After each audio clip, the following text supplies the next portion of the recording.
እድሜ ከ24 እስከ 30 ድረስ።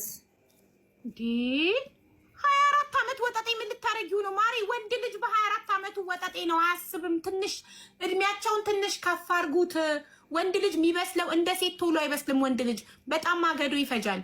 ወንድ የ24 ዓመት ወንድ ልጅ ማለት ገና አልጠገበም። ትዳር ላይ ገባ ማለት አቃጥሎ ነው የሚደፋሽ። ስለዚህ ትዳር ስትፈልጉ ወንዱን እድሜውን ትንሽ ከፍ አድርጉት። አሁን አንቺ 25 አልገባሽማ 30 አድርጊው ልጅ ስለሆንሽ። አሁን እኔ በአንቺ እድሜ ቢሆን 40 ነው ማግባት የምፈልገው። በቃ በሰል ያለ ሰከን ያለ ረጋ ያለ ህይወት የሚፈልግ ትዳር የሚፈልግ ማግባት መውለድ የሚፈልግ ቤቴ የሚል ቤቴ ልጆቼ የሚል ወጠጤ ገና ሩጦ ዘሎ ያልጠገበ ወጠጤ የ24 ዓመት ወጠጤ አግብተሽ ምን ልታረጊው ነው?